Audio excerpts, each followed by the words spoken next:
Quando um sistema químico no qual ocorre uma reação química reversível se encontra num estado de equilíbrio, o que em rigor só é possível se não houver trocas nem de matéria nem de energia entre o sistema e o exterior, as concentrações dos reagentes e dos produtos envolvidos na reação mantêm-se constantes ao longo do tempo, não existindo alterações visíveis no sistema. O facto das propriedades macroscópicas de um sistema químico em equilíbrio não sofrerem alteração pode sugerir que terá deixado de ocorrer qualquer reação. No entanto, a nível molecular, tanto a reação direta, na qual os reagentes se convertem em produtos, como a reação inversa, na qual os produtos se convertem em reagentes, continuam efetivamente a dar-se em simultâneo, ocorrendo ambas à mesma velocidade. O equilíbrio químico não significa, portanto, ausência de reação. Assim, num sistema químico em equilíbrio, os reagentes e os produtos encontram-se todos presentes, em simultâneo, em concentrações que não variam ao longo do tempo. A figura apresenta o esboço do gráfico da concentração em função do tempo de 3 espécies que participam numa reação química. Transcreva do texto a afirmação que permite justificar que o esboço do gráfico apresentado não pode traduzir o estabelecimento do estado de equilíbrio. Antes de prosseguirmos, vamos fazer uma pequena revisão sobre equilíbrio químico e constante de equilíbrio. Vamos falar sobre equilíbrio químico constante de equilíbrio. Suponhamos um sistema reacional constituído por componentes, por exemplo, A, componente B, componente C, componente D. O que são estes componentes? A e B, por definição, são reagentes. C e D, por definição, são produtos da reação. Esta dupla seta significa que a taxa da reação no sentido direto é igual à taxa de reação no sentido inverso. As letras minúsculas, como já deve ter reparado, são os coeficientes estequiométricos dos componentes respectivos. Quando temos uma equação química escrita desta maneira, queremos dizer que o sistema é um sistema que atingiu o estado de equilíbrio ou que eventualmente pode atingir um estado de equilíbrio. Se o sistema atingir o estado de equilíbrio a uma determinada temperatura, é possível então definir aquilo que se designa por constante de equilíbrio. A constante de equilíbrio, para este sistema, por exemplo, é um quociente entre o produto da concentração dos produtos da reação. Repare-se, temos aqui a concentração do componente C elevado ao coeficiente estequiométrico na situação de equilíbrio. Portanto, tinha dito, é o produto das concentrações dos produtos na situação de equilíbrio elevado aos respectivos coeficientes estequiométricos. Por isso é que está também aqui a concentração de D na situação de equilíbrio elevado ao respectivo coeficiente estequiométrico. No denominador fica o produto das concentrações dos reagentes, também na situação de equilíbrio, cada uma elevada ao respectivo coeficiente estequiométrico. Esta constante depende unicamente da temperatura a que está o sistema reacional. Já vamos falar um pouco mais sobre isso.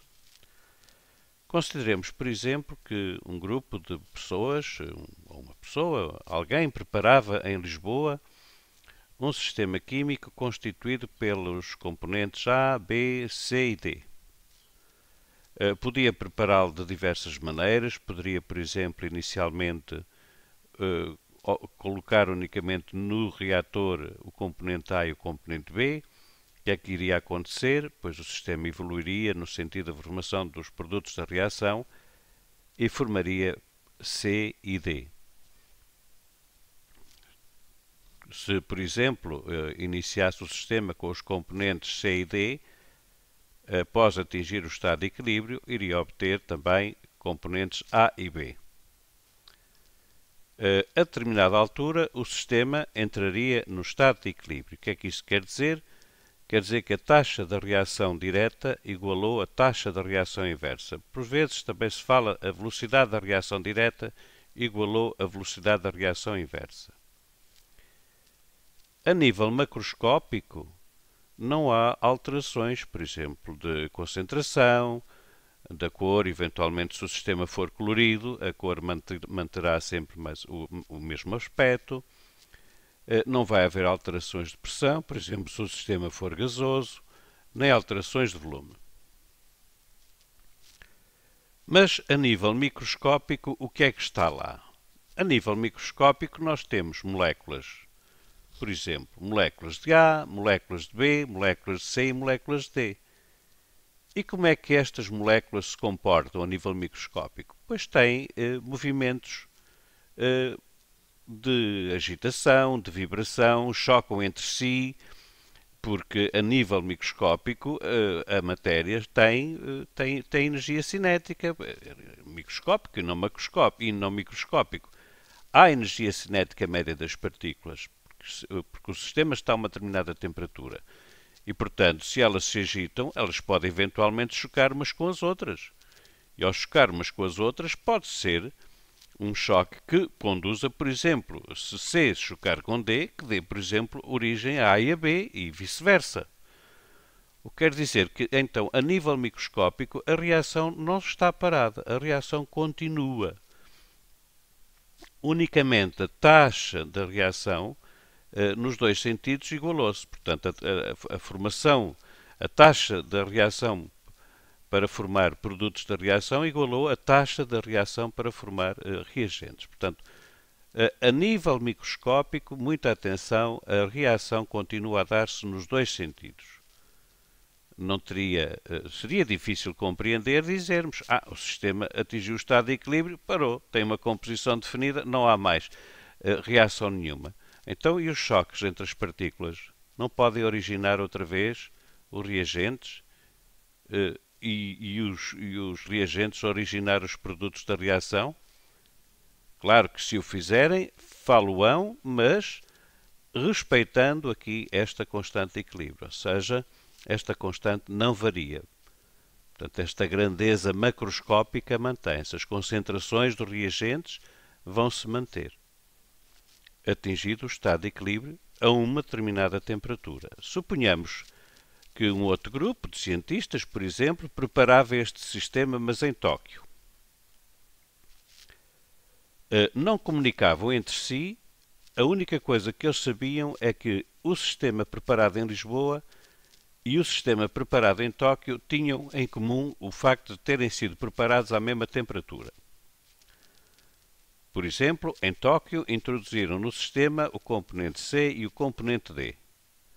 O que é que acontece? Bom, o sistema evolui para a situação de equilíbrio e vai originar componente A e componente B. A determinada altura atinge-se o estado de equilíbrio. Sabemos que a nível microscópico a reação continua a processar-se. A taxa de reação direta e a taxa de reação inversa é que se igualaram.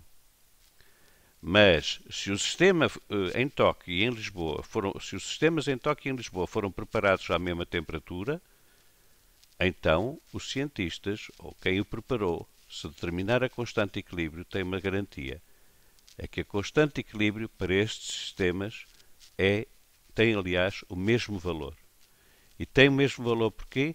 Porque a constante de equilíbrio não depende da maneira como se preparou o sistema. Depende, sim, da temperatura a que o sistema foi preparado e, portanto, da temperatura a que o sistema atingiu o estado de equilíbrio. Fixe isto, é muito importante para resolver algumas questões. Podemos então dizer que para a mesma temperatura existe uma relação quantitativa igual aos inúmeros estados de equilíbrio. Essa relação chama-se constante de equilíbrio K, que é esta constante que nós já referimos aqui. Estamos agora em condições de responder a esta questão. Vamos analisar o gráfico. Nós temos o gráfico da concentração de três componentes do sistema em função do tempo. Portanto, temos aqui a variação das suas concentrações. em relação a este componente e a este, no início a sua concentração é zero. De facto, podemos atingir um estado de equilíbrio se estas concentrações forem nulas, uma vez que elas vão, ao longo do tempo, depois aumentar e vão manter-se constantes aqui a partir de determinada altura. Poderíamos pensar que seria este componente que estaria a originar estes outros dois. Parece, à primeira vista, que o sistema terá atingido um estado de equilíbrio, porque a concentração deste componente, a partir de determinada altura, não varia com o tempo. No entanto, assim não é, porque reparemos que a concentração deste componente atingiu o valor zero. Ou seja, houve total conversão deste componente nos outros dois. O que quer dizer, então, que isso não traduz um estado de equilíbrio, porque para haver um estado de equilíbrio é necessário que os componentes de um sistema estejam todos presentes. E, como se vê claramente, este componente do sistema, a determinada altura, deixa de estar presente porque a sua concentração se anulou. Portanto, a transcrição é que, no entanto, a nível molecular, tanto a reação direta, na qual os reagentes se convertem em produtos, como a reação inversa, na qual os produtos se convertem em reagentes, continuam efetivamente a dar-se em simultâneo, ocorrendo ambas à mesma velocidade. O equilíbrio químico não significa, portanto, ausência de reação.